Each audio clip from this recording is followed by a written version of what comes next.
சந்தேகமே கிடையாது. அது ஏற்கனவே வந்துட்டாரு, அது ஒன்றும் சந்தேகம் இல்லை. நாம நம்முடைய தாமரையில் ஓட்டு போட்டு நம்ம பாராளுமன்ற வேட்பாளர் வெற்றி பெற்று அனுப்பணும். அதான் முக்கியம்.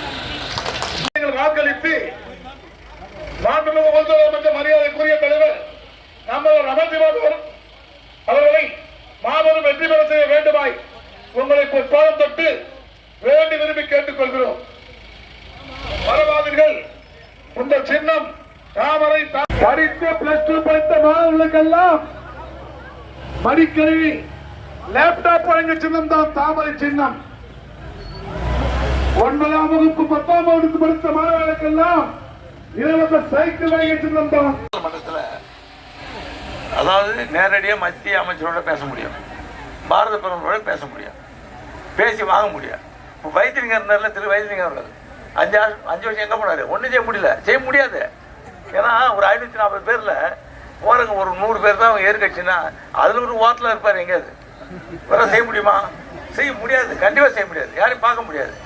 ஆனால் இதுதான் நம்ம புதுச்சேரியை பொறுத்த வரைக்கும் நம்ம மாநிலமானது மத்திய அரசோட இணக்கமாக இருக்கணும், மத்திய அரசோட ஒத்துருக்கணும். மத்திய அரசு அனுமதி கொடுத்தா தான் திட்டத்தை நம்ம செயல்படுத்த முடியும், இல்லை செயல்படுத்த முடியாது. இது நிறைய பேருக்கு தெரியாமல் சண்டை போட்டுருப்பாங்க, போன சண்டை போட்டு தான் வீணாக்கிட்டாங்க. நாம் நம்முடைய மாநில வளர்ச்சியை கருத்தில் வச்சுக்கணும். முக்கியமாக நம்முடைய மாநிலம் எப்படி இருக்கணும், நம்முடைய மக்கள் எப்படி இருக்கணும், அவங்க எப்படிப்பட்ட வாழ்க்கை, சிறந்த வாழ்க்கை, நல்ல வாழ்க்கை மகிழ்ச்சியாக இருக்கணும். இதுதான் நம்ம கவனம் இருக்கணும். நம்ம சண்டை போட்டு இந்திய அரசு பேசலாம் அர்த்தம் கிடையாது. நம்ம ஒரு சின்ன இடம், நமக்கு தேவையான மத்திய அரசுடைய அனுமதி அதை பெறுவதற்கு நம்முடைய வேட்பாளர் வெற்றி பெற்று போனால் சுலபமாக இருக்கும். எனக்கு சுலபமாக இருக்கும். இன்னும் சொல்ல போனால் நான் போகிறேன் இருக்கேன். அப்போ மத்திய அரசு நிதி கொடுத்தாலும் நான் சரியாக சேவை செய்ய முடியும். இப்போ நீங்கள் பார்க்குறீங்க, போன திமுக காங்கிரஸ் ஆட்சிங்கிறது இது. ஏதாவது வேலை நடந்தா ஊரில் ஒன்றும் நடக்கலையே. ஆனால் இன்றைக்கி நம்ம வந்த பிறகு எவ்வளோ வேலை நடக்குது பார்த்தீங்கன்னா ஊரில் எல்லா ரோடும் போடுறாங்க, எல்லா வாய்க்காலும் கட்டுறாங்களா இல்லையா? இங்கே திமுக உறுப்பினர் தான் சட்டமன்ற உறுப்பினர். ஆனால் நிதி கொடுக்க முட்டுட்டேன். ஏன்னா நம்ம எல்லா தொழிலும் முக்கியம். புதுச்சேரி மாநிலம் முழுவதும் நல்லா இருக்கணும் தான் நம்முடைய எண்ணம். எவ்வளோ பணம் செலவு பண்ணுறாங்க நான் பார்த்தே வரேன். எத்தனை பூமி பூஜை போட்டிருக்கேன் இந்த தொகுதியில் எத்தனை பூமி பூஜை போட்டிருக்கேன், எத்தனை டேங்க் கட்டுறதுக்கு திறந்துருக்கேன், கட்டுறதுக்கு பூமி பூஜை போட்டிருக்கேன். நீங்கள் பாருங்கள், எங்கெங்கெல்லாம் பட்டா கேட்டாங்களோ பட்டா கொடுத்து ஏற்பாடு பண்ணி கொடுத்துட்டு இருக்கேன். எதாவது விட்டோமா? ஏன்னா நம்ம தொகுதி நல்லா வரணும், முதலாளிப்பட்ட தொகுதி மக்கள் நம்ம மக்கள் நல்லா செய்யணும் அதனுடைய எண்ணத்தில் நிறைய செஞ்சுட்டே இருக்கேன். அவர் கேட்டால் எதுவும் மறுத்துட்டே கிடையாது.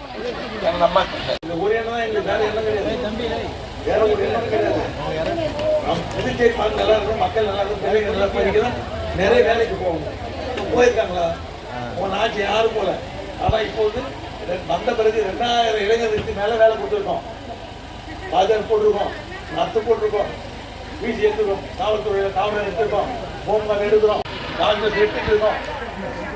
அப்போ எல்லா பிள்ளைகளுக்கும் இதில் பொதுப்பணித்துறையில் ஜெயிக்கு போட்டு எடுக்கிறோம். எத்தனையோ பணியெல்லாம் இன்னும் ஒரு வருஷத்துல எல்லா பணியிடத்துக்கும் இதில் போட்டு நிரப்பிடுவாங்க. படித்த வேலை கிடைக்கும். பல புதிய தொழிற்சாலை கொண்டாட போகிறோம் சேதாப்பட்டில். அதன் மூலமாக ஆயிரக்கணக்கான இளைஞர் வேலை கிடைக்கும்.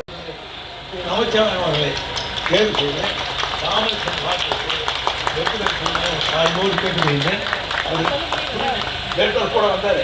அந்த ஸ்டூடெண்ட் தேர்வு இந்த வேட்புமனு தாக்கல் செய்து பிரச்சனை செய்வாங்க. அது போயிருக்காரு வந்து அதை நான் மட்டும் வந்துருக்கேன்.